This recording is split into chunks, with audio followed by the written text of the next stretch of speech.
Interesting. So I really want to know who banned Budapest as well, because that's a map where you need a lot of preparation. And yeah, I like those map. Very action packed, and you feel like easy team walls, but it's easy to screw those up as well. Well, the big thing about Acropolis here, Nilly, is that it's going to be Team Acropolis and not the regular Acropolis. So that means that all the teams will be stationed together at the top, and there won't be areas that are unbuildable between the teams. But I think we can talk about that in more detail when we actually get to Acropolis itself. But we'll be starting with Valley. What is your prediction here, though? LoS and coaches, who do you think is going to take it, Nilly? Ooh, a tough one. Obviously, I love the coaches, boys, but it feels when it comes to pure firepower, it has to be the Brazilian team having the lead here. Yeah, absolutely. They're a team with much more team game experience, much more tournament experience as a unit. Coaches can't say the same, and they did qualify, I suppose, in the 8th seeded position. So they are definitely the underdogs, but this is a best of 3, and a best of 3 can mean upsets. It only takes one bad map, one bad start, and obviously these guys do have restarts to use, but if they don't use their restarts properly, and if they, you know, I don't want to say get unlucky, but, you know, if they play badly at the start and they can't recover, then there can be an opportunity for the underdog to take a good victory. And that's the beauty of this best of 3 format. You know, the longer the series, the tougher it is for the underdog to win. So I love that we have so many different small tournaments, and still the chances that someone like the coaches could go pretty far in one tournament here. Absolutely, there's always the chance, and because we've got essentially 14 events, this is event number 2, we've got a long way to go and a long way for the best teams to really prove themselves, but also opportunities for the underdogs to come through and perhaps get a win as well. So LoS versus coaches coming right up. I'll tell Travis to start the game already, and a little birdie told me that if you spam 14 in the chat, the game might just start a little bit faster. I don't know where we've heard that one from. Is it AoE 14? Yes, nice. Yeah, we got a fancy 14 for that job. But I believe, Dilly, our first game will be starting in just a second right here. Yeah. And only because of the spam. Only because of the spam. This is all on you guys. You made this happen. Because we are starting the game. I want to say now. And we're in. Welcome, everybody, to the Escape Champions League Europe East 4v4 edition, 4v4 stage event, however you want to call it. We're here with the first match in the first round, LoS versus coaches. Joining me today, it's the one and only Nilly. I'm really happy to have you here, man. I really appreciated your invite to come to cast NAC. Had an amazing time, and it's awesome to be able to cast these games with you as well. Yeah, I absolutely love it, and I think we synergize pretty well. And I hope that we will see a lot of synergy from those teams. So much on the line, so much pressure, and now they're finally back on the big stage with our first 4v4 match. Absolutely, and so we have Valley as our first map. It's the snowy version, and by popular demand, there is snow, there is not no snow. Maybe we're going to alternate between snow and no snow, because, you know, it's a bit of a 50-50 whether or not people like it or not.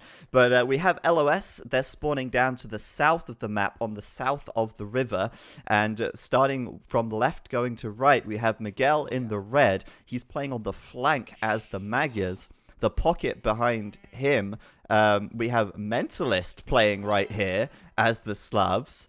In the second pocket to his right, it's Riot playing as the Indians in the orange. And on the right flank, Dugao playing in the yellow as Malians. Nearly, we've got Mentalist in the game. And that's surprising for some, for sure. Who is missing? It seems like Fire was either traveling or being benched or whatever. Kind of surprising to me as well.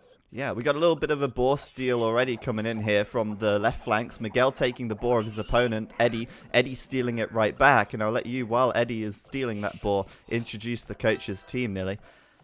And indeed, Eddie, he is playing his Miso civilization that got them into this tournament to begin with, the Mayans. his pocket position will be Hera, who played incredible in the qualifiers with Magyar pocket. Britons over there for land, probably not the civilization you want to have at the flank. You probably want to have the Slavs from Matthias as a pocket. So positioning, not perfect for the coaches here. Yeah, not perfect. I know I'd rather have my Slav player in the pocket, but Mateus here will be on the flank. Of course, I mean, it's a very open map, nearly. We've got through the center of this map, this frozen river. You've got a lot of deer in there, and in the 1v1, we saw a lot of players going for that. In team game, though, it is a bit of a different story. Players aren't going to be so risky as to send their villagers out so far when there's, the potential for the pockets be doing a fast castle or even early aggression. We also see a boar steal from Dogao on the right side, and I don't know if Mateus managed to steal one of his own, but it looks like Dogao will end up with 3 boar here. That's going to be a good solid start for him on the right flank, if I can say so. It feels like it. I don't see the third boar. It's to in the south the of his TC. TC. Ah, okay, that makes sense. So it will be 3 for sure. And you see Dogao axing quite a bit around Matthias CC. So they're trying to steal even more. Maybe find some people going for deer in the center. But no one really going for that yet. No, we've got Mateus here being kind of, I don't want to say doubled right now, but Riot joining forces with the Gao's scout, which is now quite low. But of course, with this is now 4v4, you've got 4 scouts on the map, potential to do damage right from the feudal age if those players are communicating and working together to find an opening, find some place where they can harass perhaps. So on the left side, we see a barracks coming up for Miguel. No barracks in sight for Eddie just yet. He's in fact walling up. And a question for you, Nilly, as the resident expert here, how important is a team wall going to be, and which team do you think is really going to be focusing on that team wall? I think it has to be more of the approach of the coaches here of the team wall, because you see that LoS, they have 4 horse civilization, 4 cavalry civilizations here. I think Miguel might be the only one actually going for something like archers. So they are mobile, they can help each other out quite nicely with the scouts. So they are not per se forced into a team wall. Okay, and while you get your door, I will see what Dogao's up to on this right side, because he's got some militia coming out. Malian militia being queued up on that right flank, and we can see Mateus starting to work here on closing off the right side of his map. Now, Valley is quite a easily wallable map, but one thing that strikes me about Mateus's base at the moment is the gold. It's very far forward. Behind this tree line, you could see, potential for some towers, potential for some archer harass going over the top, and that could be pretty dicey for him on this right side here. We can see Lan working to get his team wall up on this center side, and you can see Eddie, as we said before, starting to wall up quite heavily, I'd say, on this right side as well. Big solid walls from him, but he's not going to close it in time, because Miguel, with those 3 militia coming forward and going to hit that builder right there, denying Eddie the barracks. And this is a catastrophe, really. If he can't build his barracks, he can't build an archery range, and if he can't build an archery range or a barracks, he certainly can't make any military. So bad news for Eddie is he loses a villager as well, and what an amazing drush from Miguel. +1 attack on those militia, of course, when he reaches feudal, thanks to being the Magyars and getting that forging upgrade for free, a tower to follow up, and I'm wondering if Nilly's back. I am back, and that was sloppy play from Eddie there. He should have scouted that area, his eagle completely idle over at the left-hand side. Simply not on point. The quick wards were pretty late as well. Yeah, we have 3 players from Brazil, 1 from Canada, 4 from Europe, but still, it feels like... Oh, 2 from Canada. 2 from Canada. But it still feels like that should not have happened on that game. Maybe first game for him, sloppy play for sure. Yeah, and on the right side, we got some men-at-arms action as well. Dogao trying to hit Mateus's wood line. Doesn't get in. Mateus does wall up, but his gold is exposed. And like I said, while you were getting the door there, that gold is so bad for Mateus, and you can already see a tower from Dogao going up on that gold, denying that. And he's come forward with 2 archery ranges as well. This looks like a really aggressive style from the LoS team, and I think that's exactly what they need to do, as you quite rightly said. The Coach's team are more likely to be team walling, and if they can deny that team wall with this aggression, then that's going to be a positive for them, right? Both flanks, you can see, even abusing the fact that both of them have a bonus for their M&A, as you said before, forging there for Miguel against Eddie, who is screwing up another quick one. No, he finished that. And Togao at the other side, abusing the fact that his Malians have +1 defense here against the potential archers of Matthias, which we won't see too many of. As you said, his gold still blocked. Yeah, now he has got a gold at the back. He can transition to that, of course, but he does need the wood to do it. And, you know, right now he's making skirms, but these man-at-arms are so good in this situation. You know, a small number of archers and skirmishers, and they get the +1 defense on top of that, reducing the damage the archers can do, which is really the man-at-arms' biggest weakness. So we've got pocket player now, Hira, coming over with some scouts to help his flank out, and Eddie's still wrestling with these men-at-arms from Miguel at the moment. Fortunately, his pocket's there to save the day, but Mentalist is on his heels as well, with his own scouts coming from the LoS pocket to fight here also, and I think it's still looking really good for LoS on this left flank right now. I think it's looking good for them on both flanks, and we have to mention that 7 players are playing feudal age aggression.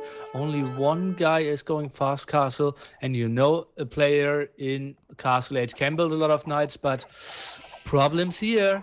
Lan won't go for those. He will go for Britain's crossbows. Ooh, yeah, and that's exactly what you were saying. You know, you'd rather have that Slav player on the pocket, because the Slav player can go for knights. They can do bloodlines. Of course, the Britain player could do knights as well. They're just not going to be as strong or effective. And archers, well, crossbow from the pocket, it's much slower. You know, they're much less maneuverable. And this is a weakness now for coaches, because LoS are abusing the fact it's essentially 3 versus 4 for coaches. Yeah, for quite some time. And let's see, Lan, it is just so tricky for him to play this out. Now goes for Crossman, goes for Botkin Arrow upgrade, but then he still faces mass skirmishes, scouts around, and even if he kills that army, it just will take so much time to ever do damage in this game for him. Absolutely. I want to shout out for Mentalist right here. Top scorer at the moment with a lot of scouts. He's done bloodlines on them as well, and he's going to get into Eddie's eco here and find a few villagers, perhaps at least force them back to the TC. And he's really committed to those scouts nearly. He's got to find the damage with them, but it seems like it's pretty promising for them on that left side. On the right, Degao with another tower on the gold. He's doubling down on denying gold from Mateus. I said before, hey, he's got the gold at the back. He could use that, but not anymore. There's another tower there. So Mateus in big trouble when it comes to gold collection, having to build a market right now, and that's worrying. Indeed, and well, that's even blocking the wood line, so he went to the right-hand side, but army coming over there again. The flanks of the Brazilians just playing this so convincingly, obviously having strong help with their scouts there, and it looks pretty dire here for our coaches at the flank position, and another raid into the woodline of Matthias. Yeah, I'm looking at, oh, I see that. That's pretty bad. I mean, both of the flanks for coaches have had a lot of idle time here. Mateus, 14 deaths right now. Eddie, amazingly, only has 2 deaths, which is incredible given the pressure. He's done really well to keep those villagers alive, but he's still suffered a lot of idle time. Hira, most kills on his team right now. We've not seen a lot of him, but I think he's been raiding on the other side. You can see he's hit the woodline of Miguel, and I think he's trying to hit the pockets as well where he can.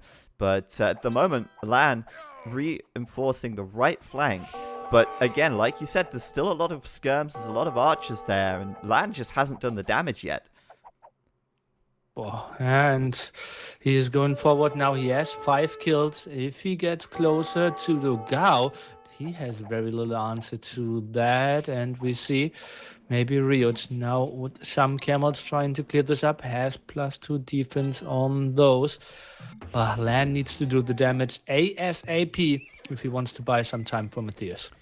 Yeah, we'll see, because right now Lan was the player who did the fastest castle time, but he's not got the most kills on his team. He's struggled to do the damage so far with those crossbow, and meanwhile you've got Riot just doing that +2 defense, but since he's the Indians, it'll end up being a +3. Indian Camels surprisingly quite good at taking out crossbow, so we'll see how that develops. Meanwhile, it's Hera now who's getting a big raid in the back of his base. That's light cav from Mentalist, and I said before, he made a lot of those scout cavalry. He's done the upgrade and he's doing +2 defense as well. It looks like LoS might be able to steamroll this once the knights start coming through and the camels start coming through from the pockets as well. Oh man, and now the light cav are indeed in. Mentalist here going for the light cav, as you said. Hera is trying to follow that up. An upgrade that we don't see too often. Eddie is coming over, trying to defend there, but so many villagers going down. And if we compare the villager numbers, already a nice boom advantage here for LoS, and they keep up the aggression. Yeah, so I guess my question is to you, Millie, is the expert analysis, for the expert analysis. What do you do when you have the Britain pocket in this situation? Do you just say, okay, well, my knights aren't the best, but knights are still the way to go, or do you do something else?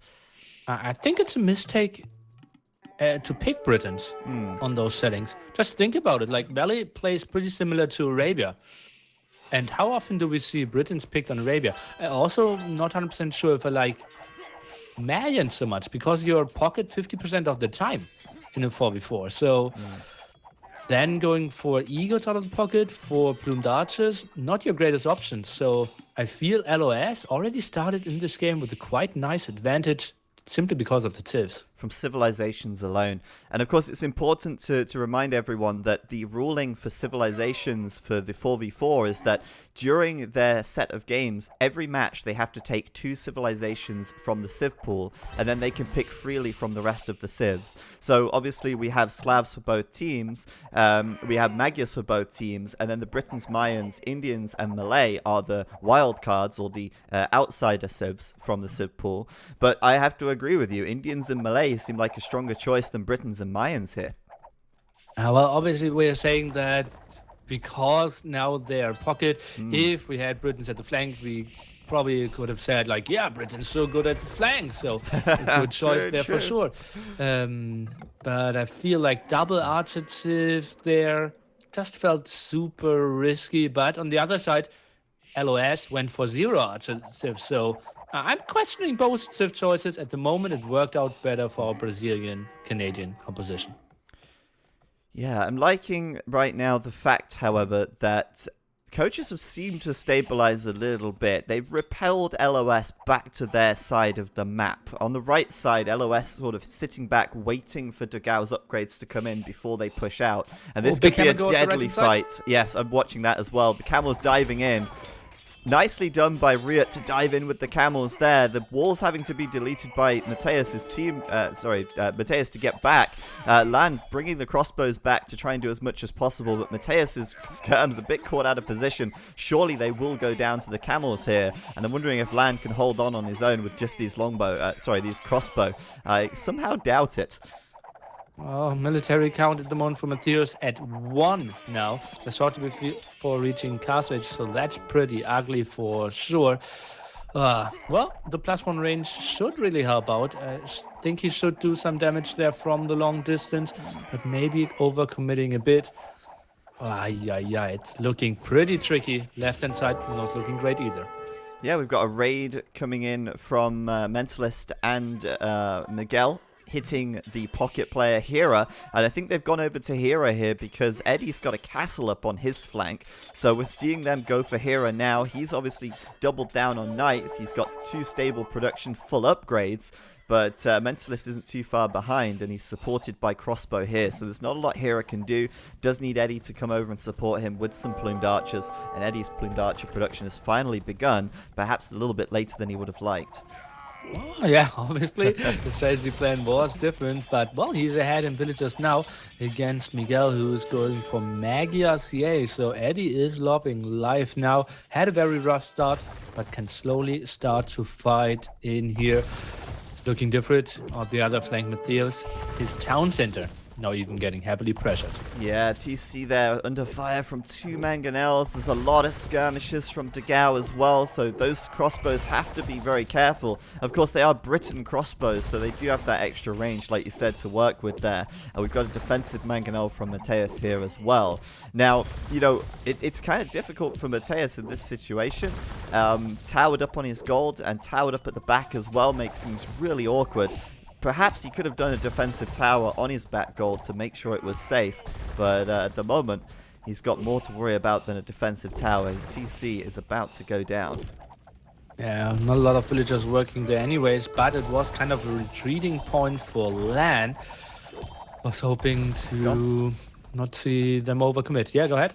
I was just going to say, the TC is gone. And meanwhile, big fight in Hera's base. We've got Mentalist and Miguel going in. Mentalist now with the +2 attack on his knights, actually repelling Hera here, even with the support of a few plumes from Eddie. Looks like Hera's just lost most of his army in that fight.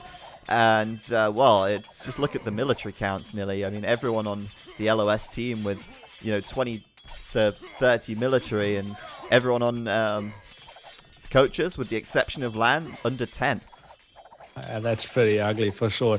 And LAN is on the way to him, so is Riot, but then Imperial Camels against Arbalest won't be the greatest thing ever. And before that, he will have to face a lot of elite skirmishers, and you can see they won't continue this game. No, GG being called there in game number 1. Coaches giving it up after their pocket player gets absolutely beat down on by Mentalist's Knights and Miguel's crossbow after Mateus loses his TC on that right side to that deadly combo of Indian camels and Malian skirms. But there you have it. The GG is called. We're waiting for Mateus to resign right now, and the game will end. Mateus maybe didn't get the memo, or maybe he tabbed. There we go. He got the memo in the end. So coaches do go down in the first game, and it did look extremely strong from the LoS team.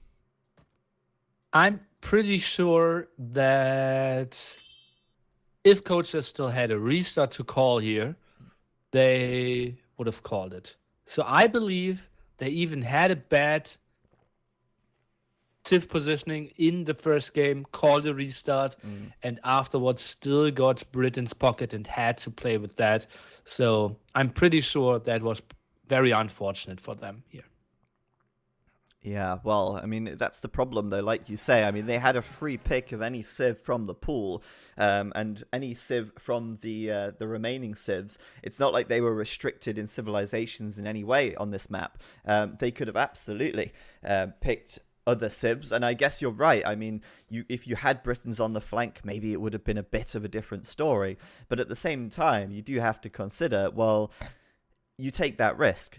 You know, when you have 2 civilizations that want to be on the flank, you take that risk. You're only going to hit that every 1 in 4 games, right? On average. What? Okay, let's go into nearly math here. It was unfortunate for sure. And what are the remaining maps? Because I felt the Civ choices, for example, Malians, I probably would love to see them more on Scandinavia than on Valley. What are the 2 left maps? Well, let's Scandi and first of all have a quick look at the achievements. But yeah, okay. The maps that are coming up, we have, well, I can quickly have a look. 1 second. Let's see here. It's going to be Acropolis in Scandinavia. Ah, yeah.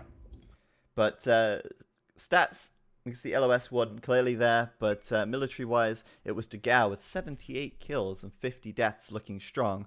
But more impressively, I think Mentalist, 76 kills, but only 30 deaths in that game.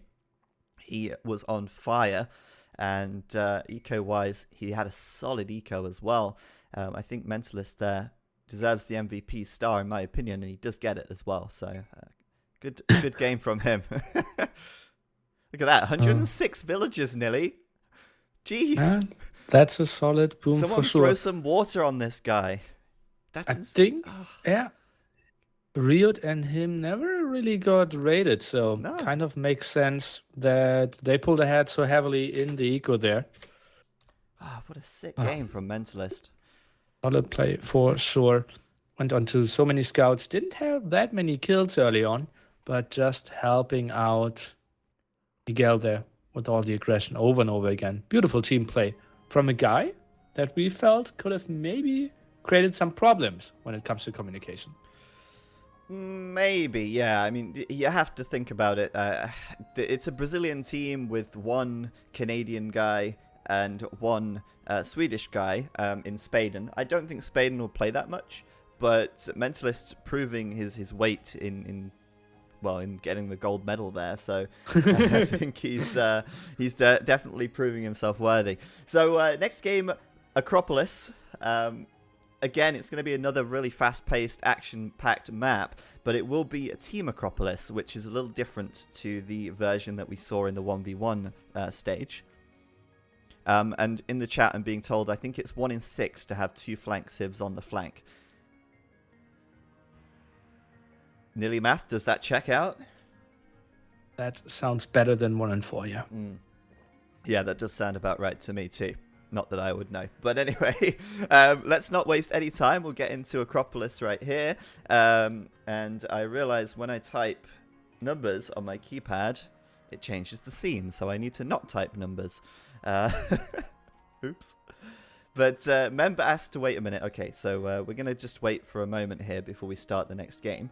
But Acropolis, Nilly, you were saying about the civs. Talk me through what you're thinking in terms of civ picks here. Team Acropolis is a very interesting map. There is a chance that you can actually do a wild team wall, like Tyrant against SY that we've seen, and SY finished it a bit earlier, like the old famous game over in China. But most of the times we have 4 players very clumped up. So it is, if you have army, pretty easy to attack one guy, he takes his villagers into TC to attack the next guy.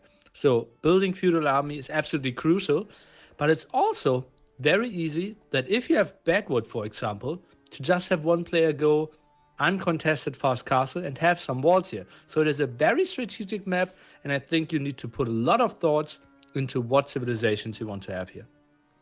Okay, well, I'd be interested to hear your thoughts about the civilizations once they actually come up for us here. Our game is launching, so we're going into the second game in just a second, waiting for that to come up. Oh, and we're in. All right, perfect. Good stuff. Welcome back, everyone. LoS versus Coaches. This is game 2 in their best of 3. This is already match point, and LoS are 1 point up after that first game on Valley. A very, very dominant performance from them. And as Nilly was just saying, it's going to be really important to look at the civilizations as we go into Team Acropolis here. Team Acropolis, very similar to Acropolis, only all the players are on the same Acropolis instead of on their own Acropoli. This word is starting to sound weird to me, so I'm going to stop saying it. But I'll introduce the top team. That's LoS. On the left flank, you've got Riot playing in the orange as the Goths. The Pocket Mentalist in the purple playing as the Turks.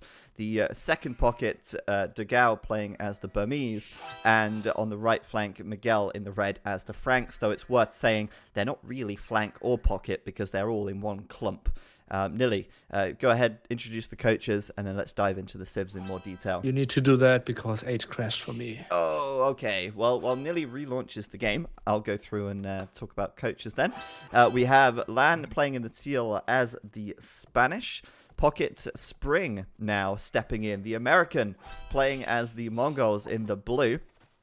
The grey player Mateus in the playing as the Indians, and Hira in the green playing as the Huns. So quite different civs actually. I don't think any team share the same civilization at all. They've gone completely unique civs. Okay, so that's really interesting. Let's go maybe tip for tip, right? We have a lot of time. Huns, obviously incredibly strong. You can go for CA, you have a strong scout rush. Then Indians, as we saw, absolutely beastly. Before, you have incredible eco, can go onto imp camels and dictate the game. Mongols, I don't like that with knowing that we have Scandinavia as the next map, because they're the best civ for Scandinavia. It feels like coaches really fear that they are losing the series 2-0 and now need to get the big boys Obviously great because 4 times scout bonus and land with Spanish. Maybe they're expecting to go in the very long game, and then they're well set up with a great trade. Yeah, I do think they've got really solid civs, to be honest. And your point about the Mongols being great on Scandinavia, that is true. But there's also a lot of other great civs that could be pulled out there as well. And they need the win now, you know? They need the win in Scandinavia as well, but they also need the win now to get there in the first place and try their luck at that stage of the game or in the series. But yeah, I think they've got a really good variety. They cover all bases with this lineup, and it's worth pointing out for those who might not know the rules so clearly that they can only choose each civilization once. So if you take Mongols now, you cannot pick Mongols again later. So that's coaches.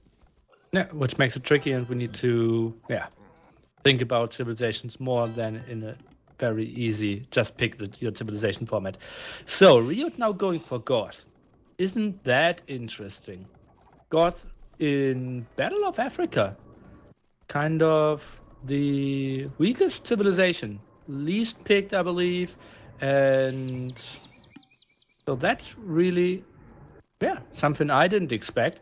It makes somewhat sense in a best of 5 series for me, because Goth here, you don't really need to stonewall. You have teammates so close by and can always let them wall for you. Maybe they were thinking to counter Mongols and love to have some Huskats against Mango Dice. That could be, for me, the kind of only reason. Could be an option, and you're right. I mean, Goths were basically last picked in the last major tournament we had every time. Goths and Vietnamese, the least liked civilizations by the expert players in Battle of Africa, hands down. But like you say, this is a great map for it, right? You start really close to your teammates. Your teammates can help you wall. Your teammates can help to protect you. And it's interesting as well because something I've just noticed. You look at Mateus here. He's taking 3 boar. And that's something that you can do. You can take the boar of your teammates. I don't know if that boar was stolen, but I have a feeling... Spring has 2... Yeah, because Lan only has 1 boar, as far as I can tell. Oh, maybe they missed... Lan has only 1, yeah. But, you know, that's something that you could do. You could, you know, make an imbalance in the resources. But it could also be that Lan stole the boar because Lan's scout was very low. I see 2 boars under every other TC on the other side, with the exception of Miguel. So maybe they stole... No, Miguel has 2 boar as well. So that boar from Mateus, the 3rd boar he took, was Lan's boar, confirmed. So some shenanigans going on the coach's side here. Yeah, if you go full crazy, you can have like the Franks go for 3 times berries, the Mongols go for 5 boars, the Britons go for 20 sheep, and the Teutons building farms for everyone. But, well, we are not on that level of Age of Empires yet.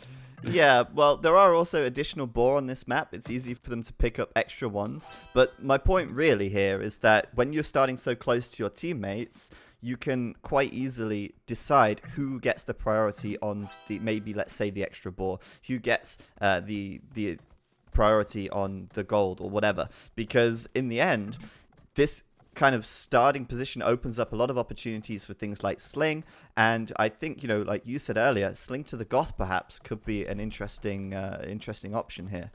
And normally the counter to Sling against Goth is either mass paladins or a lot of walls, and as we all know, in that stony area here, it is impossible to wall, so Huskats will always find some villages on farms unprotected and ready to kill.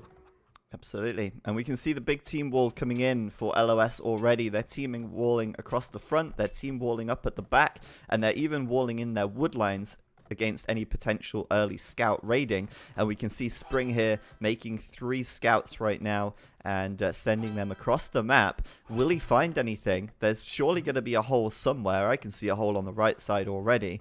But let's see if Spring can find it and do some damage with this early aggression. But very clearly, different playstyles from these teams. You've got early aggression coming out from coaches, and you've got a much more wall style coming up from LoS. And I predict a Sling. I do see a Sling coming in here. Oh, we'll see. ECL obviously did put that into their head. Will we see Sling? How much Sling do we want to see? And came up with some balancing there. And oh, look at one funny thing there. Riot actually stuck one of his villagers between the blacksmith and his market. Probably wants to click up and then delete one of those two buildings. Oh no, he puts a mining camp for him. Oh, so he'll just mine stone forever and mine his way out. It's his jail sentence that he's got here for being a silly villy. But he's going up to the castle age pretty quickly, but he will be beaten to the castle by Mateus, who had that third boar. So those Indian camels will be coming out pretty quickly. And for Riot, well, what are we going to see? Oh, Miguel, look at the top. Oh, I see it. Here is it. Beautiful trap. Yeah, that's nice. Couple of houses, scouts. What can they do? Yeah. Pretty sweet stuff. And well, that was one of the 3 holes that I found, at least, in the team wall of LoS. It is so tough to wall all that off. And we see the sling from Mantilus towards Miguel. So he will go on to more paladins for sure. All right, so the Franks receiving a sling here. Yeah. And the Goth player doing what exactly? It looks like a normal boom, right? 3 on gold. Double wall there, no military buildings. That will be a boom towards Huskarls. So a boom into Huskarls, perhaps Castle Age Huskarls. Miguel, going to be making a lot of those Frank Knights. And we're going to see perhaps a sling from the other team as well. Miguel, though, in the back right now. Onto Springs Woodline here. Miguel did lose a couple of vills earlier on, but now he's going to fight those spearmen. Not like this, Miguel. Losing 2 scouts for free. Takes down 1 vill. Spring's not going to be too happy about that, but, well, won't be seeing much of those scouts anymore. But still, we see Mateus up to castle now. The first camel coming out for him, and a TC at the back. So he's going to be booming as well as creating these camels. It's not going to be an all-in military push. He's not done bloodlines. He's not done +2 defense, for example. Yeah, and that really reminds me of the game Coach has played in the qualification stage against Alliance. You know, Matthias was the pocket there on Arabia. Hira was his flank, and he just went one stable, some camels. And Hira bought him so much time that he, in the end, could win the game with Imperial Camels. I think he's trying to aim for the same thing again. Okay, well, we'll see how that goes. Obviously, in this game, we're going to have the Goths booming as well here. The 3rd TC coming up for Riot already. We're also going to see the 3rd stable from Miguel coming up. So we're going to be seeing a lot of knights on the field very soon. But I think the key thing here is that A, Mateus already has camels out on the field before the first knight is even queued. And B, we've already got a castle up for Lan, the Spanish player. And I can imagine we're seeing some conquistadors coming out from him as well. So those knights might not be all too effective. Yeah, that's so true. Maybe they felt, okay, a lot of knights, but I think on AOC that's so much better than now with all the expansions. Indians so strong, conquistadors kind of nice to defend there as well. I feel this attack should fail. The knights should fail. Yes. Okay. Oh, look at this. Hira gets into Miguel's woodline at the back, kills a villager, and those knights, instead of going forward, they're immediately running back. Might even lose a couple more vills here. We'll see what the micro looks like from Hira, but usually it's on top form, so he'll find some more vills for sure, as he gives those knights the run around. 2 more, 3 more going down. What a great attack from Hira right there. 10 kills for him on his team right now, and leading the game in kills at the moment. Interesting, right? Other players only with 1 kill. A lot of people only with 1 kill here. And some people didn't really mention, at least I didn't catch it before. Togao, he is going for his Rambai. So we will have kind of Camel Conquistador against Knight Rambai. And the other players booming quite heavily, which will be interesting. It will be Mongols player booming. Hans player going for knights as well. So it feels Riot and Spring, the players that are booming the most at the moment. Yeah, and sorry, I'm not really showing much on the camera about that because I'm just watching this beautiful moment from here on the right side. Some fantastic micro to slow down that TC. He even had a go at killing the second villager to get it denied even longer. And meanwhile, on the front, we're going to see Lan coming forward with the support of Spring. And I just had to watch that micro because that was fantastic. And it's just such a perfect timing for Hero to do that as well. Those scouts won't do anything in like 5 minutes. Now we got the big boys of Castle Age in. So if he ever wants to do damage with his scout, the timing was exactly now. Yep, following up now with Knights as well, and I'm really interested to see how the Arambai and the Conquistador matchup goes. You don't see that all too often.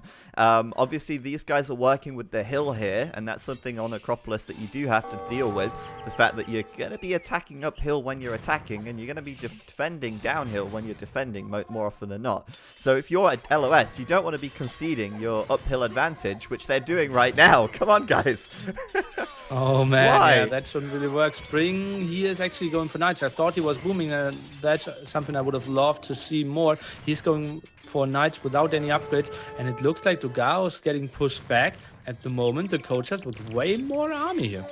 Yeah, Coach is looking really good. Those camels have to be doing work at the moment, but looking at the KDs, it's Spring and Hera pulling their weight at the moment, with Lan starting to rack up some kills on those Conquistadors as well. And I think this is the important thing here.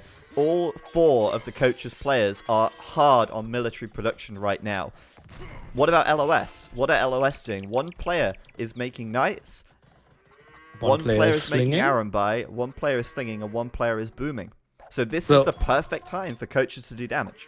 Yeah, indeed, and they need to do it very quickly. I think they should even consider building like a patterns and try to go in for Mentalist. They should see.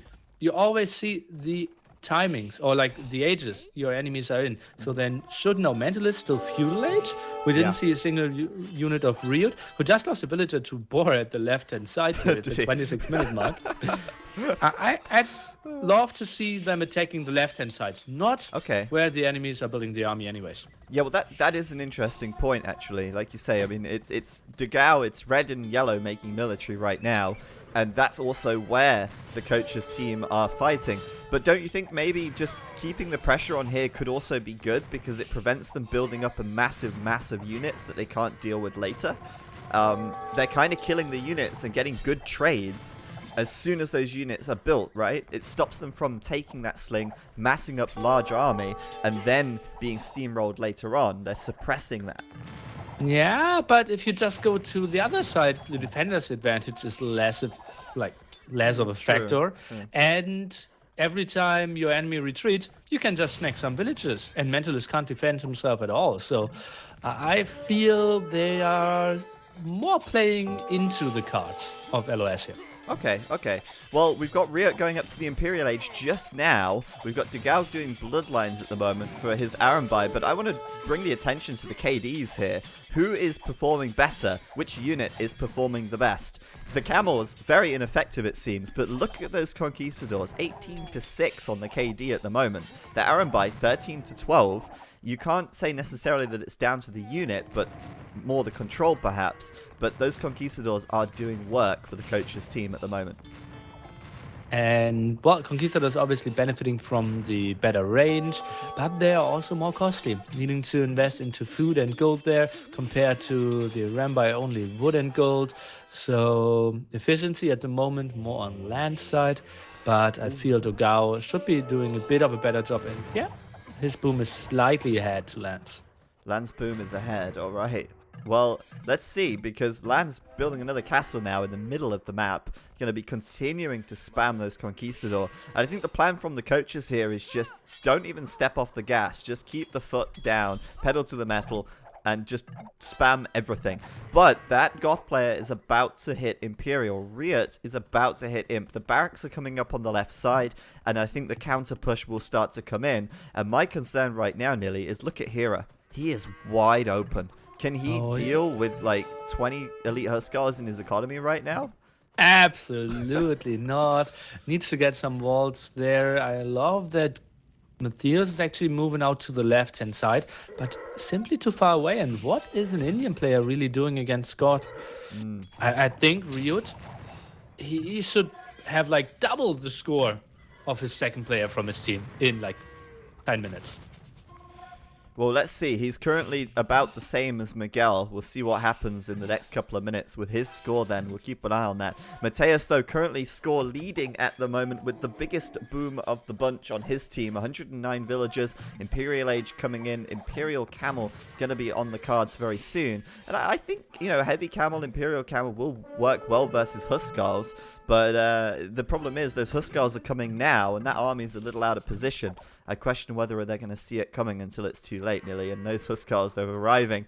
We'll see a lot of knights coming out for Hero to defend this, but the focus suddenly might just shift back to the coach's side. And Riot's KD at the moment is 2 kills, 2 losses. Mentalist 2 kills, 0 losses. So, well, we will see a lot more on that for Riot. And yeah, you said Camels will do quite okay-ish against elite Huskarls. But once Riot is able to mix in some Halberdiers, it will just get so tricky for Matthias. Oh, and Riot's coming forward with some villagers as well here. I wonder if he's going to try and drop a castle on the front or if he's going to build some forward barracks here. Those 4 villagers wandering around in no man's land at the moment. They're going to go down, I assume. But so far, Riot's starting to get some kills. Not major damage just yet, and it's going to be up to coaches now to suppress this, but immediately the focus shifting back toward their side of the map. We see Miguel making his way across the map on the right side, and we're going to see Degao moving out as well pretty soon with those Aranbai as well, I imagine. Hero's brought all of his units back. The camels, where are they?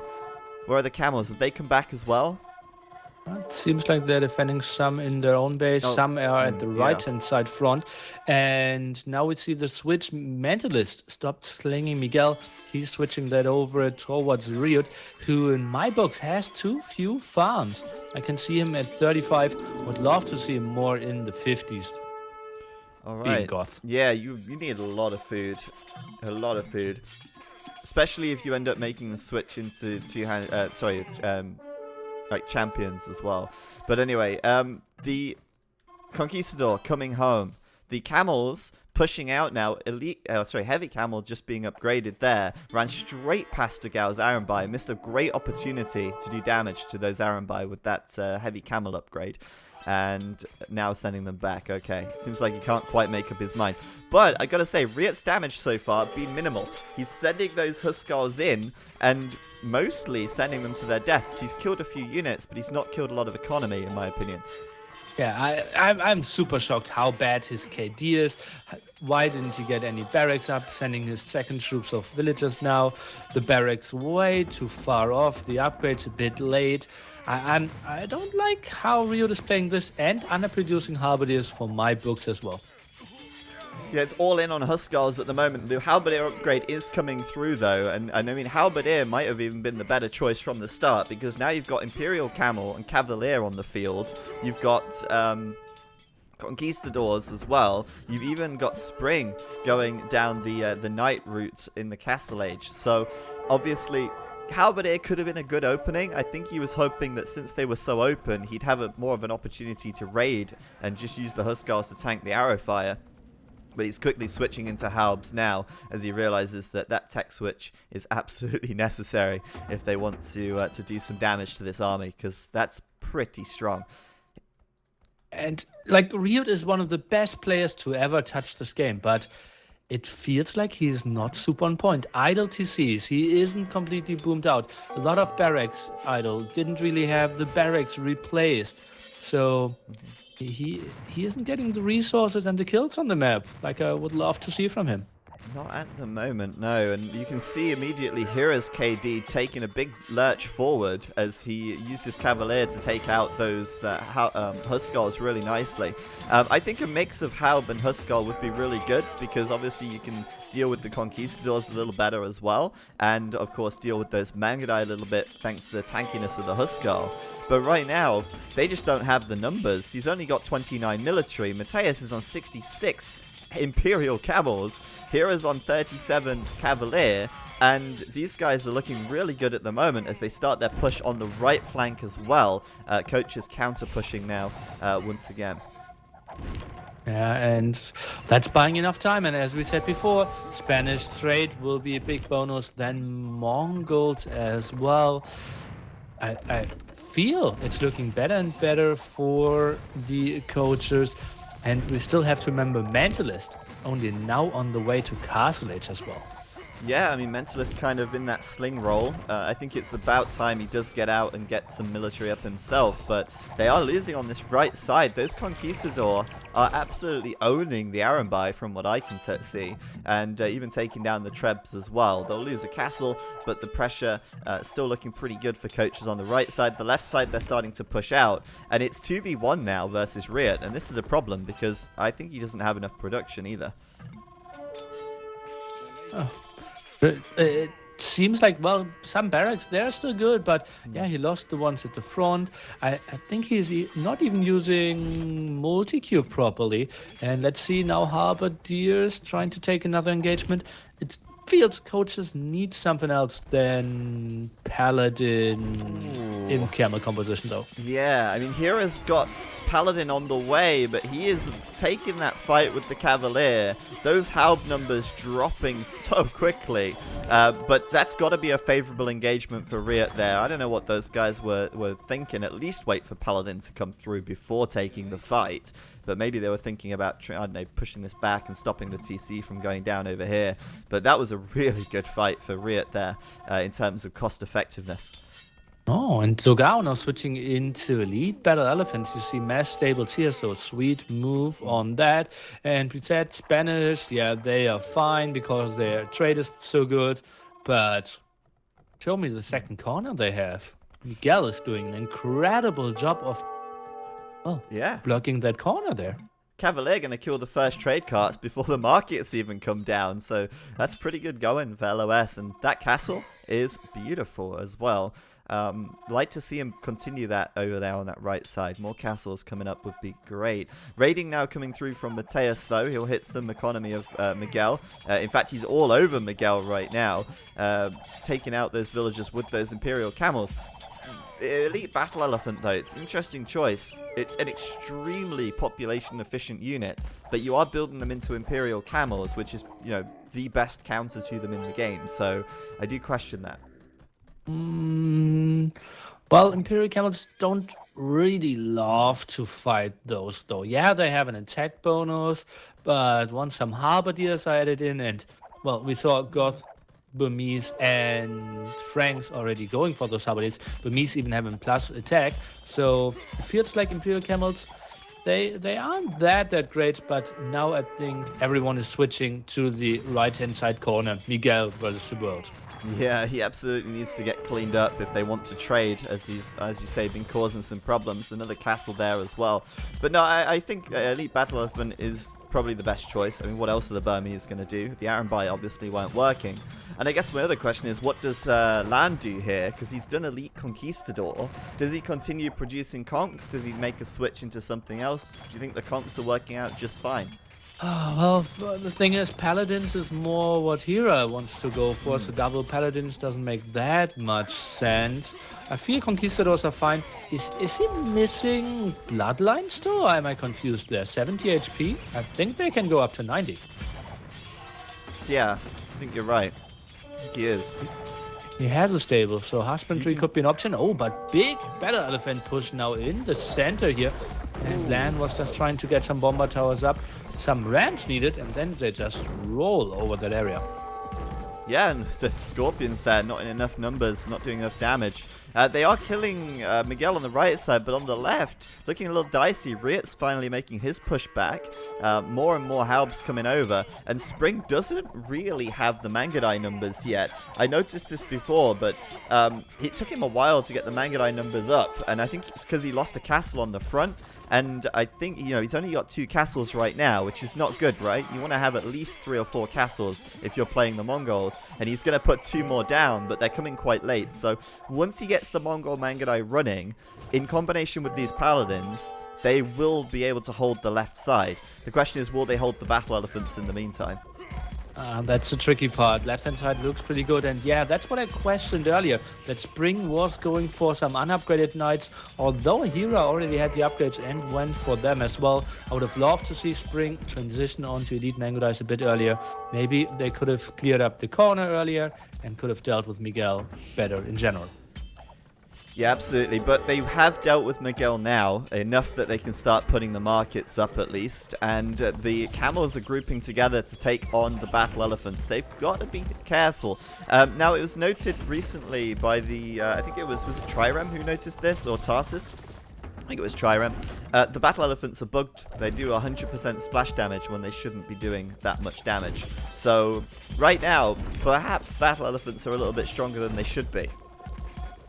Yeah, that's so true. It only got to find out like after, like how much was it? Like 16 months of we actually playing with the bugged elephant. So normally it should do like less damage to the side units, but it was doing the 100%. You said, oh yeah, I'm looking at the Imperial Camel raid. Yeah, well, the Imperial Camel raid, I was actually looking at the health of the Imperial Camels, which were getting splash damaged to death because they're crazy. That will be fixed. But yes, Imperial Camel raiding, it's not really done much just yet, has it? He's looking for something, but I think he needs to send them back and try and contend these elephants, because they are making a strong case for a nerf right now as they battle down on the right side. Yeah, they're doing such a good job. Miguel stays active there, more barracks. Weird to see a Frank player going for mass halberdiers, but I feel like that's the right thing at the moment. Rio with a lot of army at the left-hand side, and Miguel is doing his job as well, being the slinger and walling the whole map, preventing raids. Yeah, that's a big wall I can see there in purple on the minimap, but these guys banding together now on the right.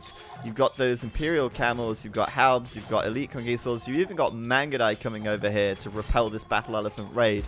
And of course, they're extremely expensive, so setting these guys back and you know, being able to keep the numbers down is going to be important.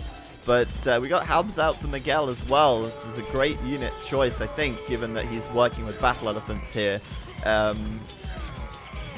I feel like that's fine. I think Halbs are fine here from the red player.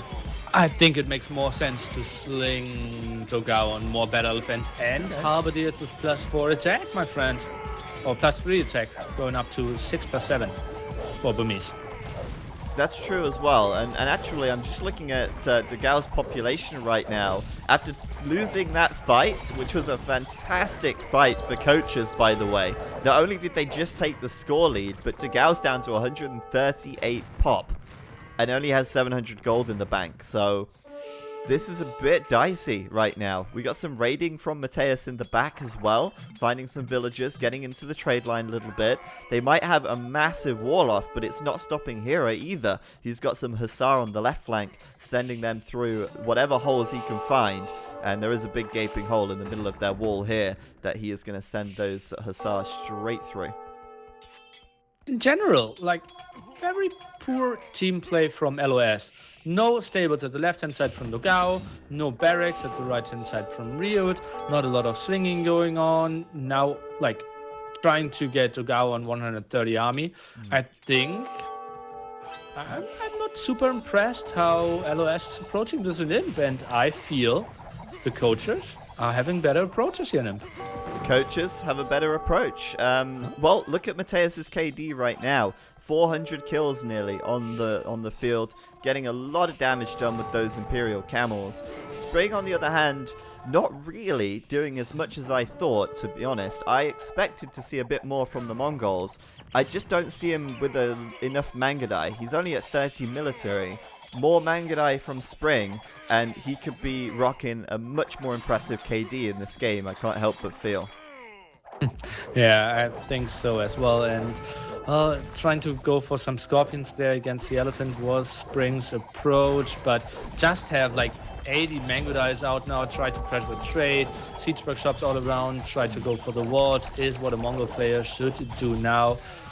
We don't see that from him at the moment. He is now up to 7 castles, so that That's should good. really be the limiting factor. Yeah, we were saying before, really, weren't we? He didn't have the castles. Now he's got the castles. He should be working on making a bit more military. Maybe a few too many villagers. He's up to 35 trade, 125 vills. He doesn't even have the space for military right now. But more Mangadai is always a good thing. I don't think you can ever have such a thing as too many Mangadai. I agree. Like it will get like in very weird scenarios where some SO are better, but Spring is preparing for those scenarios indeed, and already checking for onages. So, yeah, he is the Mongols player and those called mass Mongolites. What's going on? Look at Miguel on the right side, though. 3 castles being dropped down on those markets of Spring. And, yeah, he's using those cheaper Frank castles and spamming as many of the things as he can to try and take these markets down. I like that he's keeping up the pressure on this right side. Somebody has to do it. And since they've just cleaned up the raiding on their own trade, although there is another raid from Hero coming in, they need to do some counter damage. They need to do some counter raiding because the trade numbers for coaches are just going to be healthier otherwise. Healthy trade. Let's take a look at those numbers. Pretty similar, I would say. Small advantage there for the coaches and obviously Spanish trade. Something we're still lacking from the Spanish is Bloodlines. And I think I also would like to see some monks built against the Battle Elephants. Just having like 4 or 5 monks helps out so much with all the defenses. That's true. Monks, the thing is, though, they are a little bit harder to micro. They take a lot more attention, and, you know, you've got 1,000,001 things to keep track of in a game like this. So much shifting sand as the game develops. So, yeah, I think monks could be good. Mateus, perhaps, could add some monks, since he is the arena player here. But, hey, on the right side, good play by Spring. This is exactly what he needs to do. Maybe sacrifice a few Mangadai, but take down those Trebs and stop that push, or at least slow it down. But there's another castle. Well, he got 3 of those traps, but lost a lot of Mangadai while retreating here. Another castle indeed, and well, Miguel just so annoying that those are bad markets for Spring as well. Well, yes. Looks like Spring needs some sling. Spring needs some sling, maybe. But honestly, I mean, Miguel's trying to do damage, but he's not really doing damage. I mean, look at his KD right now. Look at how much trade he's killing. Pretty much none. He's taking down the markets of Spring, but there's markets further back which are working just fine. And these guys, yeah, I think they'll actually deal with this, to be honest. I think they'll deal with it. Nah, I feel like he's doing a lot of indirect damage as well.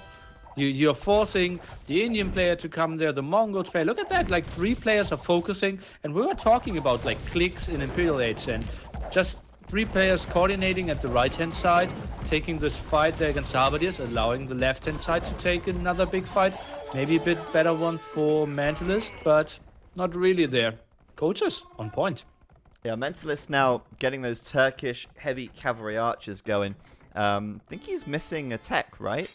He needs to get the Sipahi tech, which gives him an extra 20 health. Yeah, exactly. So he does need to get that. Because right now, I mean, he's just being repelled by Paladins and Paladins alone.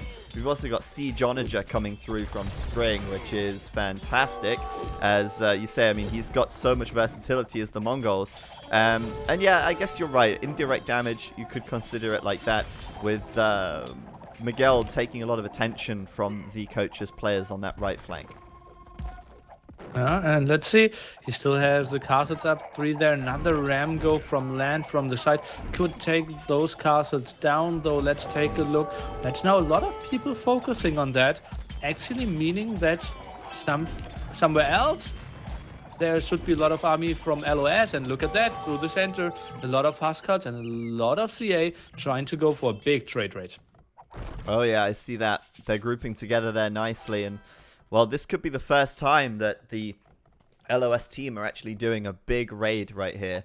We're going to see them going straight down the middle. While on the left side, we got some battle elephants moving over here now. We will see Spring trying to defend from that, but the defense on the left side is mostly paladins, couple of camels. There's absolutely nothing in the middle at the moment. Well, let's take a look. Some heavy camels are coming over.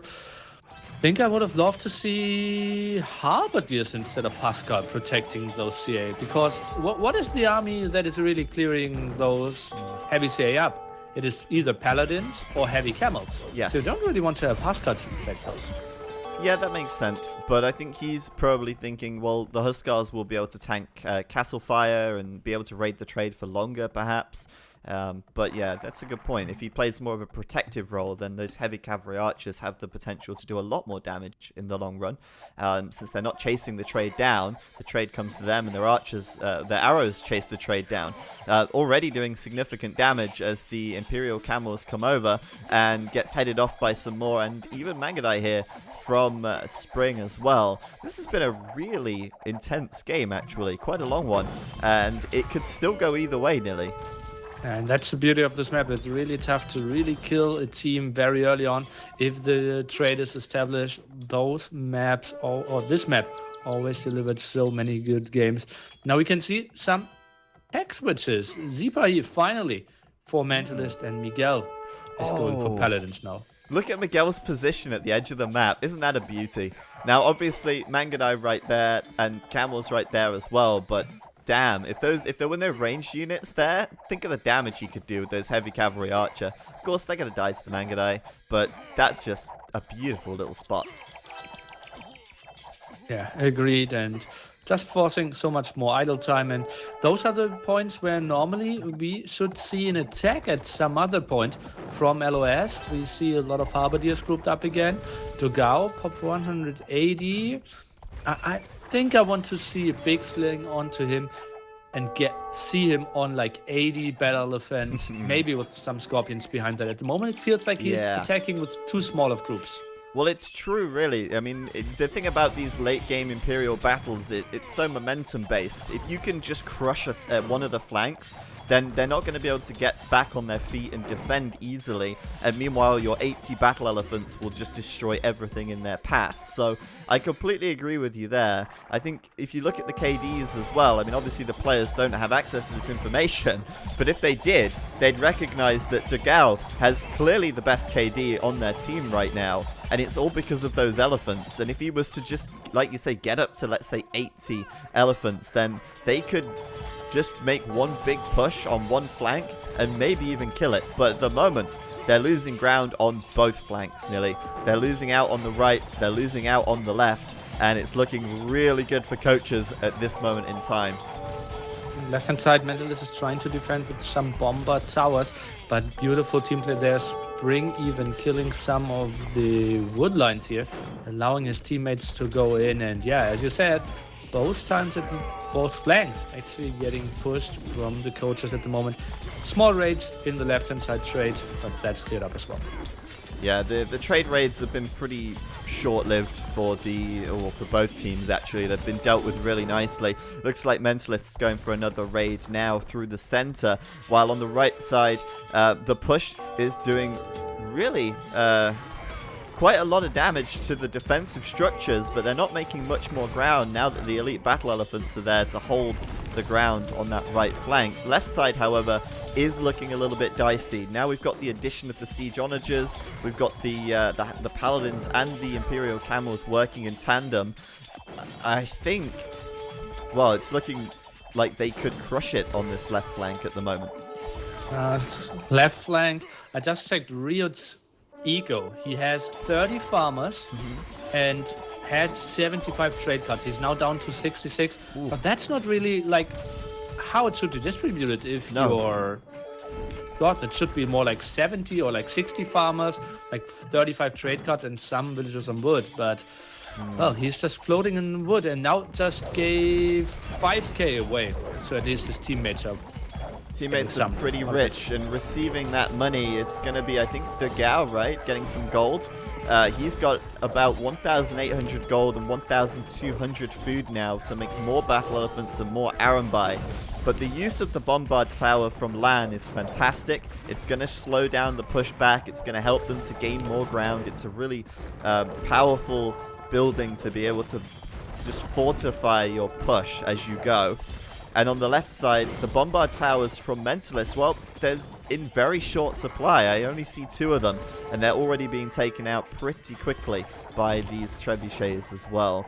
I do feel like coaches here, they feel like they've got more map control. It feels like they're doing a little bit more damage, but it's hard to really quantify. I'm mostly just looking at Miguel down on 118 population, while everyone on coaches is up basically at pop cap, with the exception of Lan, who's just shy.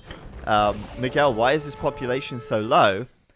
He's only got 59 villagers and 25 trade nearly. Yeah, and it's not like he got raided a lot. Yeah, in the north, obviously, you're all running out of wood, need to expand towards the center a bit. It really became a fight for the wood. Let's take a look. And yeah, look at the market price. It's something we didn't really check yet. Wood already at close to 200 per wood. Yeah, pretty expensive to sell food and wood, actually. In fact, well, all the resources are really high at the moment. Players have been buying more than they've been selling, obviously. But that's really a good point, Nilly. The fact that right now coaches are pushing on both flanks so nicely means that when the wood does get chopped out, players need to migrate their villagers toward the center. And coaches can do that. Coaches can take the wood in the middle of the map much more safely at the moment because they are the ones in control of the map right now. And yeah, now they're going for the big raids here. We can see Paladins now from Hera in the trade. So Imperial Camels Hera even sneaked some over at the left-hand side, rebuilding stables at the front. I love how Hera is playing this, getting so much aggression out. And Ryut cannot hold the left-hand side. No, I don't think he can. Even with the Goth production bonus, I mean, he's still making Huskars, Nilly. I don't get it. Why is he making Huskars right now? Oh yeah, has too much gold. Well, I mean, that's the problem, right? He's got 5k gold and only 160 food. It's a economy balance problem that he's facing. As you said before, he's only running 36 farms. It's just not enough. Oh man, and if I have to point on someone that I expected more of, it is probably Ryut after this game. Land is pushing at the right-hand side now quite nicely, bought enough time for them. And now you can see, well, they are all grouping up quite nicely. You can see 3 players at the right-hand side, sometimes even 4 players, 3 players at the left-hand side as well. So the team play absolutely on point from the coaches here. Yeah, you've got the siege support from Spring, nicely done, with the siege onagers, the heavy scorpions. He's doing cap ram, siege ram now. But yeah, I mean, this combination on the left side seems unstoppable, and LoS are calling it right there, Nilly. They are giving the GG in the chat, and coaches will take game number 2 after an hour and 19 minutes of game time and an extremely intense Team Acropolis game. Whoa. That was a hard-fought victory, but in the end, I think, when we were talking about the civilizations at the very start, I kind of thought, coaches have really got a good shot with the civs that they're running right now. And we said they picked very strong civs. Now they will have extremely, not like a top civs for game 3, but it felt Goth Turks.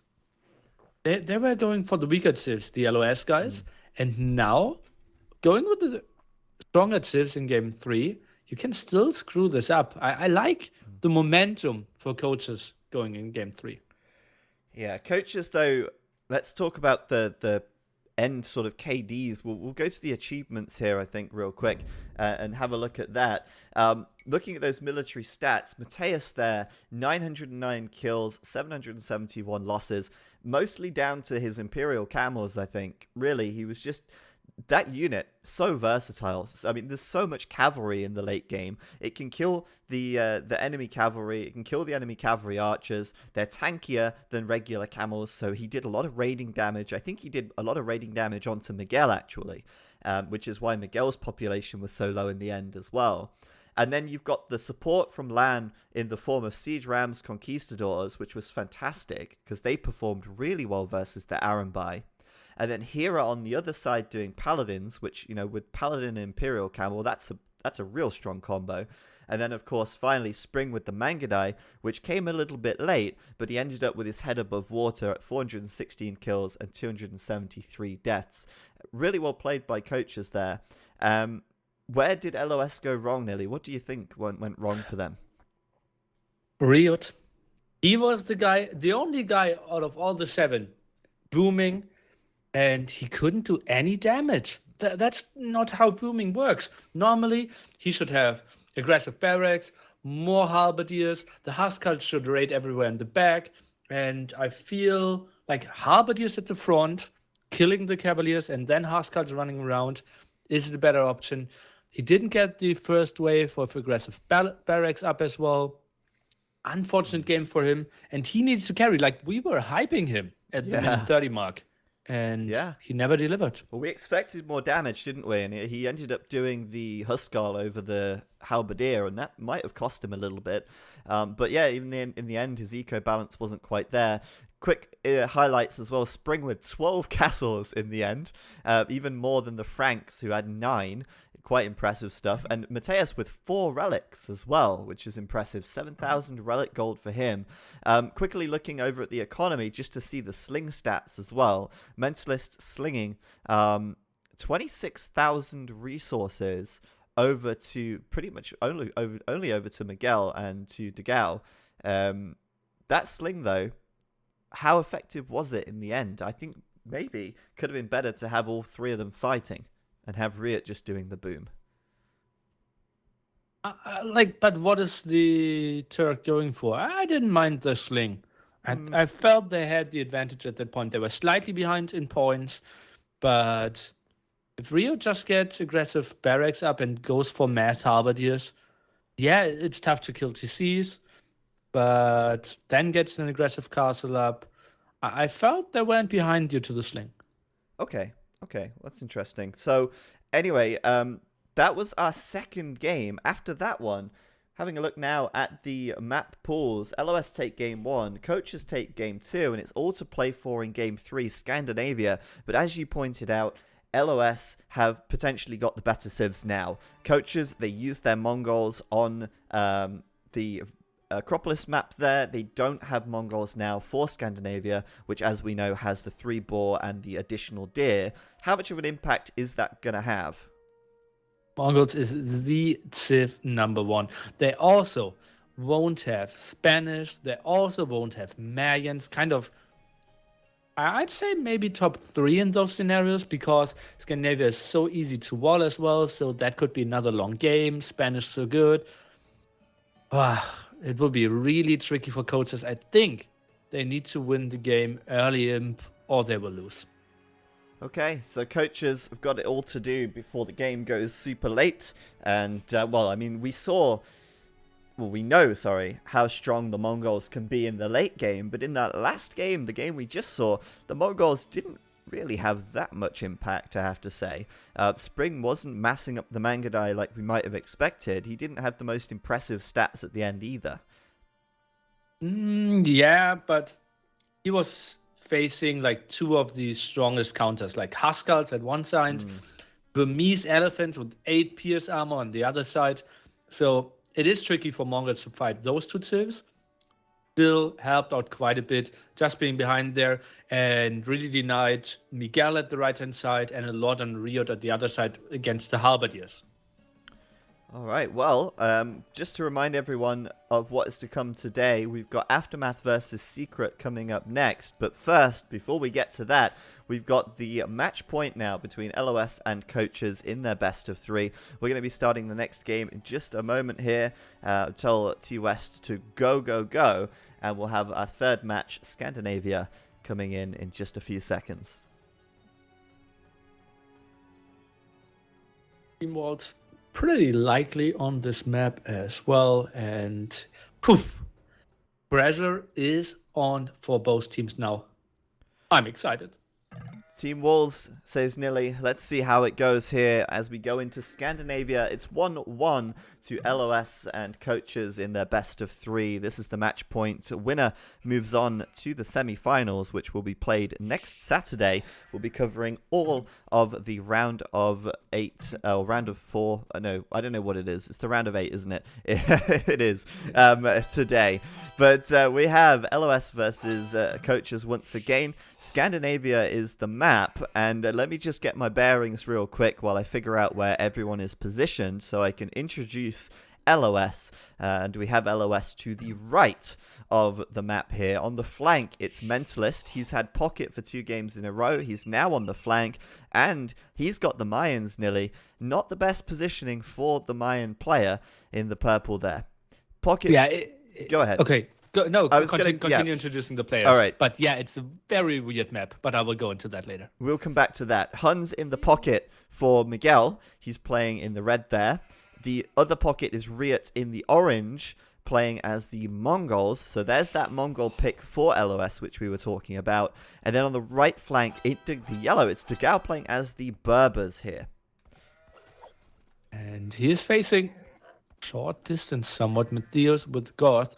His pocket will be Spring with Franks. Beautiful positioning there. Italians for Lan in the pocket position and Burmese at the Hira flank. All right, so let's talk about Mentalist. Let's talk about the Mayans on the flank here and what that means for LoS. Okay, just in general, I said we will see a team wall. Most of the times, players are a bit closer together than on this. And most of the times, you have more of a settled situation when it comes to water. But both rivers that are super important for your eco will be heavily contested. So we won't see our typical Drush FC with Fish Boom or just straight FC games. This will be way more scrappy than players normally expect from Scandinavia. And I believe that is actually pretty good for Coaches. Yeah, it's absolutely going to be a bit scrappy, and I totally agree. It's probably going to favor Coaches more than LoS. But that's what I like about this map. Sometimes you get a team split horizontally, and then sometimes you get a team split vertically. I don't know if that makes sense. But it's like one team will have a backwater that is completely safe, and the other team will have a backwater that's completely safe. But this time we've got the best variation of Scandinavia, the best way it could be, and that is both teams docking on both sides, and we're going to have a continuous fight for the water. No safe fish here, and that will change the way that this game plays out. Yeah, and we see every player trying to go for a dock. Spring, probably the latest one. I'm a bit surprised there. The only one who didn't really send a I'll tell you why. He lost a Vil. Don't tell me why. To a wolf. Okay. Where? 1 HP. Why? Wolf. North of his TC. Oh, Ouch. Oh, ouch. Ouch. That should have not have happened, honestly. Like, with his big distance, either your villager should be protected by the scout, or you have to loom. Now he's sitting at 300 wood. Will probably arrive the river at like 400 wood. Sloppy play by him. Yeah, that's going to hurt, actually. That's going to slow down his early game a little bit. His eco now, like you said, banking a lot of wood. And even his second ball lure ended up being a bit sloppier as well. I don't know. Spring here needs to pull his weight, because this Coaches team is going to have a hard-fought match ahead of them if they want to take a win here. Also, though, Nilly, we've got Italians now. What do you think about that? Because obviously, Italians late game, Genoese crossbow is an option, and the Genoese crossbow will perform well versus the Berbers and the Mongols and the Huns if they are able to mass them up. If it's kind of open ground and you can decide where to fight, yes, it is. But once Onage is out, those Genoese crossbowmen aren't doing too well anymore. I like the pick in general. Maybe would have loved to see it more on Valley. But as we said, open map should be kind of good. His boom should be very good, abusing the cheaper fishing ship as well. And it looks like he will go... What is he going for? Land? 956? Is that... he's going for water. Oh, out of the pocket position going for water. Well, he is the Interesting. Italians, right? It makes sense that the Huh? Italian player would perhaps make a play for the water. Now, the fastest player to the feudal age is going to be Riot. He is also in the pocket, but he is the Mongol player, so that's expected that he'll be so fast. And he's putting down a barracks, so we're probably going to see scouts coming out from him, getting some early harass going with the scouts. Maybe he'll have enough resources to squeeze out a fire galley and start doing some damage on the water here. But land should be the first to strike on the South River, as he'll be looking to defend him and Hira's fish, as they both have docked on this south side. Oh man, and this will be so scrappy. Controlling the water, controlling the land. Spring kind of forced into fast castling here. So Riot will be very active. Matthias, he is the one with the first real aggression going for the M&A forward. So Gao, those stone walls Ooh, didn't hello. finish in time. Yeah, that's a big stone wall for him. I don't see that happening, but with that said, Riot's going to have his stable up in a second, and he's going to be producing scouts to reinforce that right flank. So if they can just push these men-at-arms away, they'll be good. Mateus trying to build a tower there. I've got a suspicion that this tower might not go up, because... Go ahead. Yeah, it's just like Matthias is getting so debated here. He had the M&A around. Dogao has zero defense at the moment, and they just toyed around. Yeah, they lost 2 scouts, but in the meanwhile, Dogao was able to finish those stone walls. Will probably win the water, therefore, and not taking any eco losses at home. This is so good for the Brazilians. Yeah, well, I was wrong about the tower going up. It certainly is up, but I thought maybe Riot's scouts could make it over there fast enough to stop it. But look at this. We've got a boar that's not being taken by Degao here because the walls. But he's not too worried about that boar anyway, because as you can see, 2 lumber camps, 5 on gold. It's going to be water play from him anyway, and that stone wall is continuing to come up quite nicely, as well as meeting the wall of Riot to start building the team wall out for the Brazilian team. That's going to be closed off pretty soon, actually, Nilly, from left to right. And Stonewall as well. Lovely play. And I just hate how Spring and Matthias are approaching it here. Just giving up the water, that makes 0 sense. Scandinavia water is just way too important. I think Rio will be in a beautiful spot. Uncontested water, complete team wall up. Beautiful spot for them. Yeah, and that's on your Mongol player and your Berbers player. The Berbers and the Mongols with uncontested water is a dream come true. But it's spring now, going up to the castle age very quickly.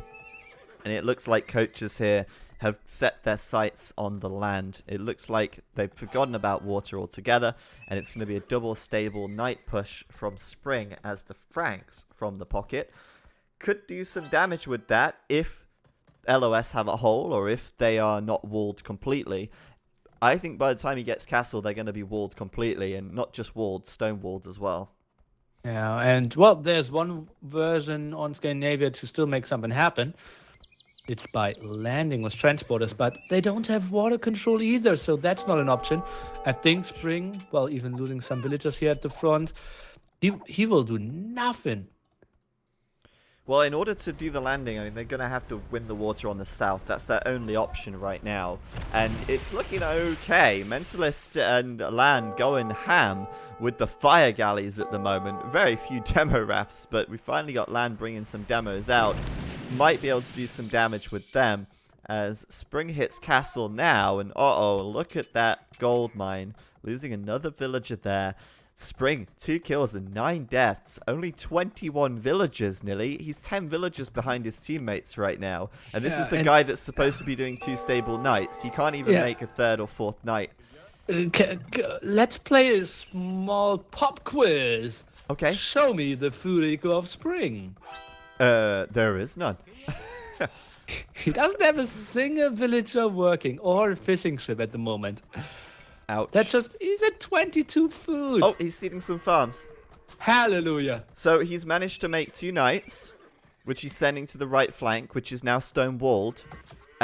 Some village, no, I think they were the men-at-arms from Mateus. They died on that right side there. Mateus is 4 kills and 11 deaths right now.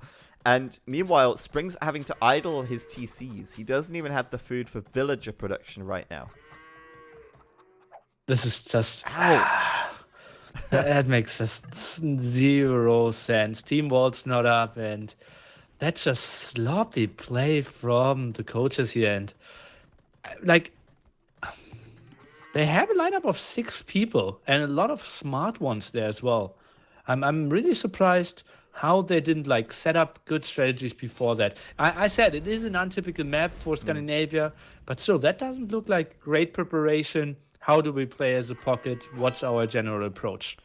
Anything is wallable if you wall hard enough, and this is a hacking wall from the LoS team. It is huge, but they made it happen, and they're paying. Well, they're getting the benefit of it right now. Those knights can't do anything. The weakest part of the wall is Miguel, but Miguel is now castle. He's going to be making knights. Hero can't do any damage with his archers. And LoS are looking like they are on fire. Left-hand side, yep. Demos, maybe. Seeing that, they were decent shots, but they didn't take anything down. That was a good one. That was a lot of damage, good damage there. But it's not enough. Land's still going to lose all of his fires. What is he doing? He's trying to go for some kills there, but that amount of Mentalist fire galleys, he's playing this very nicely as well. Ouch. It finished all those walls. It's so tough to go like triple dog, try to micro the demo and fire galley there, and then still make palisade walls and stone walls behind that happen. Mentalist with another very strong performance. And on the way to castle. Yeah, I think this is already looking like it could be GG for coaches, to be honest. Mostly just because they've lost the water on both sides. I mean, Ria and Dugao right now have 25 fish. The coaches team have 3, and they're being chased down. They're about to die. Not for long. Yeah. So it's really one-sided on the water. And meanwhile, Spring is having a midlife crisis, trying to get his food in order, and wondering why he's got so much gold and nothing that he can spend it on. And now walling an area that is already team walled. That's just sloppy team play again. That's like a lot of people said, yeah, coaches, they will never make it into finals. They will barely get points. And they showed us They can. on game 2 that was not justified, but that's a game to forget. Well, they can absolutely do damage, but this game has been a little bit of a Titanic at the moment, from what I can tell anyway. And I think, well, it's really, we shouldn't be too harsh because we know they're the underdogs in this one. But it just doesn't seem like they came into this with much of a plan, and you need a plan of action. Admittedly, Spring's villager dying on the way to building the dock is unfortunate, but it just doesn't seem like there's a huge amount of communication going on here either. Like you said, there's the re-wall of an already team-walled area here, which just doesn't need to happen. Maybe you can make an argument, okay, he's preventing like landings from the water there, but all the aggression is already at the front of the land. We see Matthias going for pikemen trying to defend their villager count. I'd say like 34 more for LoS. Fishing ship count 41 more for LoS. 41 additional fish, and that is quite something. And I can hear villagers dying, but I don't know where they're dying. It's super weird. Oh, maybe in this wood line over here. Yeah, there was a little fight. There it is. Looks like Hero lost a few units there to the Knights of Miguel. But yeah, the castle from Mentalist will go up on the front, and this is the problem now. These Arumbai, they're fantastic. These Knights, they're also really great as well, but they can't do anything because they can't get in. There's just no way in. Well, Miguel only has 1 layer of palisade, so if you want to attack, it probably is there, but that looks like he's adding more stables now as well. He's going for the aggression. He still has Fish Boom as well. His eco is rolling quite nicely. Yeah, even if you try to attack, it will get tricky, and Dogao is now bulletproof as well. Getting another castle up. Dugao's getting another castle? A castle. Oh, a castle. Okay, I was going to say. He already built one in game 2. So he's got the camel archers on the way out. we can't Can't count the castles across games. That doesn't count nearly. Then first castle. But even Miguel doing... Oh, no, not Miguel, sorry. Riot doing a castle on the front of his base as well. Getting that up nice and early so he can start Mangudai production when he's ready for that. At the moment, he's on Camels and Knight mix, but trying to take down these siege units while the Camel Archers from Dogao can hopefully pick off Mateus's pikemen. And I've got to give credit to Mateus here for trying to do this aggression with these pikes and siege. He's actually putting on some good pressure. He's fighting 2v1. He's looking pretty good as well, to be honest, with 30 military right now. He's got the biggest military in the game. Heavily behind in villages, though. Let's take a look. That TC is somewhat risky there from Dogao. Maybe more back TC. Look at how much ground he had in the back to boom and build other TCs. Think could have made more sense. Now he puts himself kind of in the position that Matthews can actually do some damage.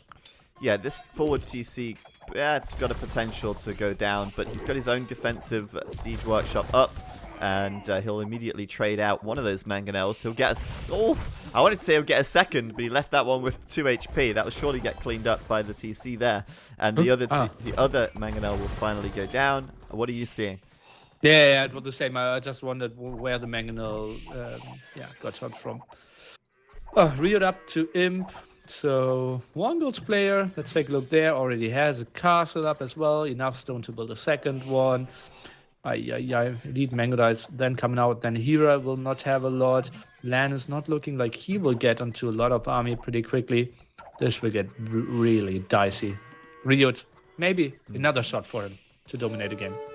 Well, Spring, got to give some credit out. He actually has pulled himself up by his bootstraps. He's up to 67 vills now, which is more than 2 of his teammates, and not too far behind Hera.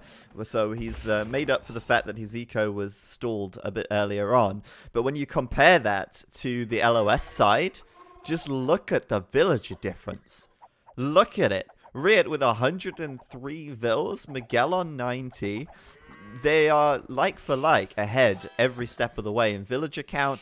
And that's not even including the fish, of which they have an extra 40. So, at the moment, it's absolutely crazy. Lan trying to salvage something on the water in the south with those fires, but the food has already come in. They've already filled their boots with fish, and at the moment, LoS are going to be transitioning into a really big land push once these Imperial Age upgrades start to come through. Lan attacking the water meant he was able, to get raided. Now going for double monastery defense, lost so many villagers, down to 51 only here. Yeah. Tricky scenario for him. Genoese Crossman, something we said, could maybe do something against like Huns, Berbers, Mongols. But well, not if he is in Castle Age. Absolutely not. And on the right side now, Mateus with a nice little pikeman split there, but the castle goes up for Dogao on the front, and that basically means that this push is useless. These pikemen will not be able to do anything here, apart from run away and try and get back to safety, which means Mateus is wide open now for the Mangudai, which are backing up the camels. Things are looking very dicey for the coach's team. What could they possibly do from this position? You've got a castle drop on the face of Hera on this left-hand side from Mentalist. You've got Imperial Age coming in for 3 of your 4 players on the other side. And then you've only got one guy going up to Imp, and that's Spring, who has less villagers than, well, even the flank of the LoS team. Yeah, like, it's now your decision. How much camera time do you want? Because, like, advancing is not really an option anymore in this one. It's just looking too thick here. Maybe you can go onto, like, mass mangonels and do something, but honestly, like, God can't really do much. His eco is way too bad. They're just praying that Spring is getting a lot of knights out, but Miguel is there as well. We'll have the upgrades earlier. That's impossible to clear up the left-hand side, right-hand side, the same. Yeah, I mean, the right-hand side, Riot going deep. Mateus building a defensive castle between his 3 TCs here. It's quite a decent castle, actually, but he's only defending on pikes. And obviously with the Goths, no option to even stone wall, even if you wanted to. Not that coaches particularly tried. And where they did try, it looks like they failed because Lan has a massive hole right now, which Riot is, Mentalist is, and Miguel are entering into, and Cavalier is about to pop. So that's gonna come through, and it's backed up by Plumes. Lan's just got some monks out, but I don't think this is enough. This could be a well, actually, there are some Arambai close by as well. I didn't see them at first, but that TC could go down. It could go down indeed. There's so many Cavaliers there, +4 already, getting +4 attack as well. And at the moment, the TC is only not going down because they feel like, okay, let's kill something else. They could easily commit onto that. A Rambai coming over. Well, seems like they're retreating, but now Riot is coming as well. The pressure for LoS just so heavy in that center. But it looks like Spring might have the numbers. Upgrade. Not too nice for him, though. Yeah, he hasn't got the defense or the attack upgrades compared to Miguel, who, as you say, is already +4/+4. Paladin's already on the way for Miguel as well. And now he's backed up by Elite Mangudai and some more plumed archers. These guys got to be careful, though. The Arambai still pack a punch, and they can basically one-shot the Cavalier, as you saw there. But they're actually going to back out for now. But meanwhile, on the right side, Mateus is just collapsing under the pressure of Degao. Another castle drop from Degao on the front. Treb's now deploying, and Mateus is still in the castle age. So there's basically nothing he can do short of making about 40 Huskarls that could possibly save the day. And those Camel Archers at the back giving him the runaround as well. So I'm a bit worried for Mateus on the right side. No sign of help from Spring either. And that's why they need to resign here. G to the G, big fight at the left-hand side didn't even happen. They needed to resign before that. And game number 2 was incredible. Game number 1 and 3 felt kind of one-sided. LoS will advance. They will play the winner of AM against Secret, which we will see next. Yeah, that last game was very similar to the first. Some dominant performance from LoS, and obviously we did have them down as the favorites. But when they won extremely convincingly, and when they lost, we had an extremely long, epic, hard-fought game. So it's safe to say that coaches had to fight with everything they had to get that victory, and they got it. And if they can fight like that in the future, and they can keep that level of intensity going, then they could absolutely take a set of games from some of the teams in this tournament. But for now, they'll be going home at the end of Game 3. It's a 2-1 victory to LoS, and as you say, Nilly, LoS will advance to fight the winner of Aftermath versus Secret, which will be coming up next.